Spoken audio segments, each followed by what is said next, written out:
Let's first start off with a simple mashed potato topping. Get yourself 2.5 pounds or 1,200 grams of russet potatoes. Got myself 2.5 pounds of Yukon Gold potatoes. Give those guys a rinse and take off their little jackets. And by that I mean, peel them. Weird joke. It's like a jacket because, yeah.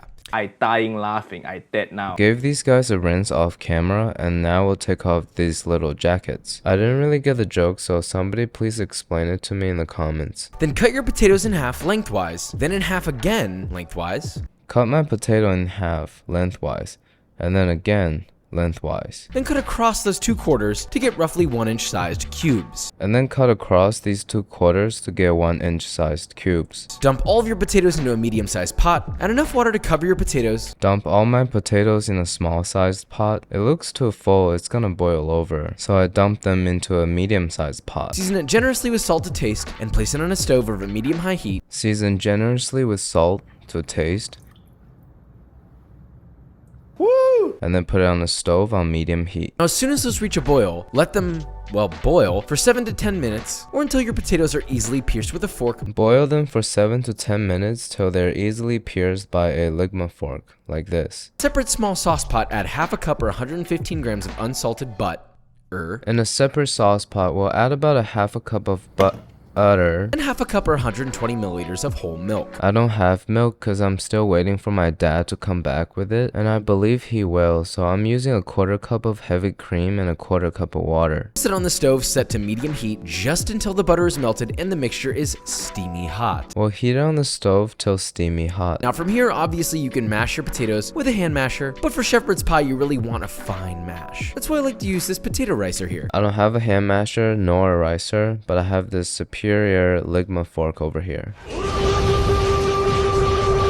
There you're gonna add your hot, melty, buttery milk mixture. Stir that in nicely. Once all the potatoes are smoothly mashed, we'll add in the dairy and butter mixture. Stir that in nicely. Then finish it with a 1/3 cup or 85 grams of creme fraiche. Obviously, I don't have creme fraiche, so I'm using sour cream. I start to wonder what's the difference between these two, so I look for answers on Google. Traditionally, both sour cream and creme fraiche are made in the same way, letting raw heavy cream sit at room temperature so that bacteria can convert lactose into lactic acid, creating a thick texture and a sour taste. The difference in style depends on the temperature and the length of fermentation, but doesn't matter how long it takes. If it comes out white and creamy, it's always a happy ending. Stir it together again, and lastly half a cup or 75 grams of grated Gruyere cheese. You already know what's coming. Half a cup of our never-ending raclette. Season that to taste with salt and pepper and mix until everything is thoroughly combined. Season to taste with some white pepper and mix together till thoroughly combined. And you get a nice homogenized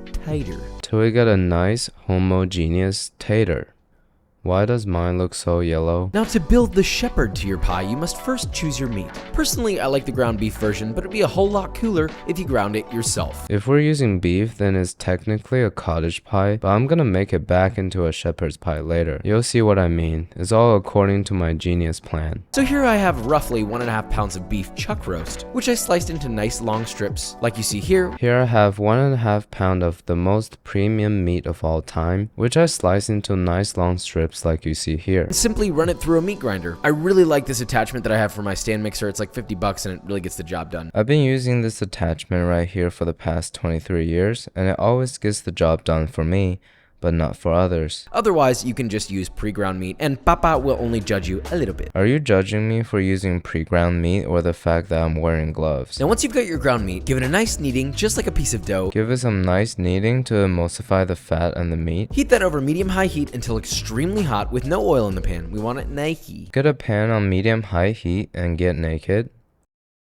Add in your beef, press it in and let it sit and sear for about 3 minutes. Add in the beef and then press it down to let it sear for about 3 minutes. Then flip it like a giant burger patty to reveal a beautifully browned crust. And then flip it like a giant burger patty to reveal basically no crust. Then repeat that on the other side. Now once you've seared both sides, get a handheld masher and mash the beef to get it as finely as you can, like you see here. As I mentioned before, I don't have a masher, so I'm gonna go insane with this spatula and chop it down till I can't anymore. Then the liquid will evaporate, and finally you'll be left with the fat. That's good. Keep stir frying till the liquid all evaporates and we're left with the fat, and that's good. Nice and evenly browned. Yes, there is a whole technique to cook ground beef beautifully. Mine isn't as beautiful because it looks boiled. I feel like it's because my pan wasn't hot enough when I started. Tablespoon of butter to your pan, heat it over medium heat until the butter is melted and boobling. Now I'll turn the heat back on to medium and add a little bit of oil. 3 diced trumpet or 6 diced button mushrooms. I don't know what trumpet or buttons are, but I'm gonna use these white mushrooms. Am I supposed to wash them? Whatever, we'll just cut them into slices. Let those cook and sear just until they begin to brown. Then add 1 diced yellow onion, 1 diced rib of celery, 1 diced carrot. I was gonna chop my own mirepoix, but I saw this mix at Trader Joe's and I had to get it. I got so excited about this chance to be lazy that I forgot about the mushrooms. And 4 cloves of sliced garlic. And about 8 cloves of my never-ending garlic. Mixing occasionally for about 2 to 3 minutes or until the vegetables begin to soften nicely. When the vegetables are beginning to soften, I saw the mushrooms in the corner. We'll just add them in, along with the garlic. Because of this mess up, nothing's getting browned, but I guess it's just the foundational philosophy of British culture. Now once softened, toss in 2 tablespoons or 30 grams of tomato paste. Add in 2 tablespoons of tomato paste. Saute that for about 2 minutes or till it starts to caramelize on the bottom of the pot. Saute this for about 2 minutes till it begins to caramelize at the bottom of the pot. Then deglaze that bad boy with half a cup or 120 milliliters of a nice red wine.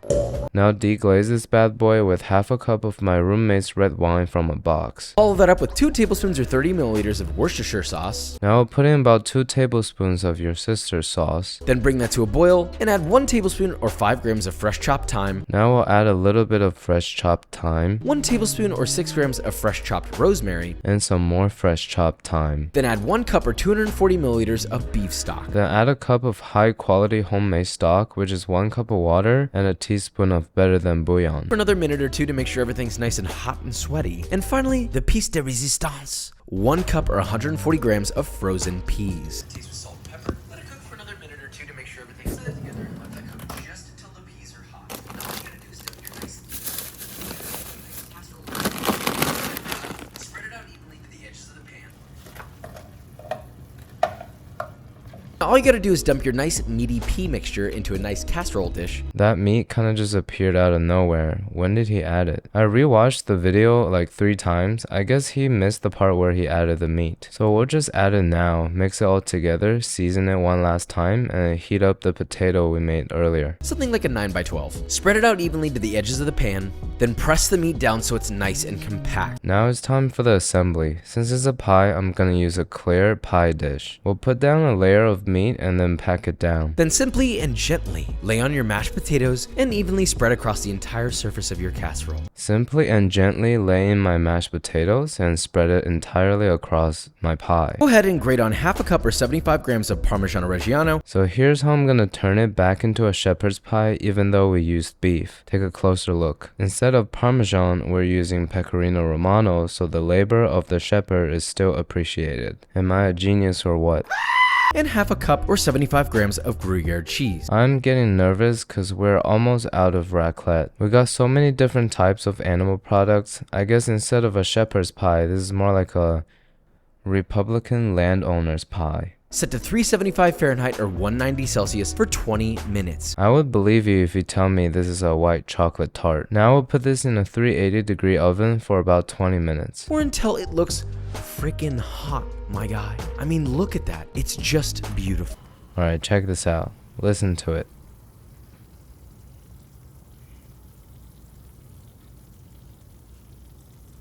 I can almost hear the Instagram roasts coming. What's poppin'? Brand new whip, just hopped in. I got options, I can pass it like Stockton. Just joshing, I'm spending this holiday locked in. My body got rid of them toxins. Sports in the top 10. I can put the bar. We're gonna have to let this cool for about 10 minutes or so. As always, we're gonna start with a sound check. It's golden and seems very crispy. Let's cut a piece and taste it.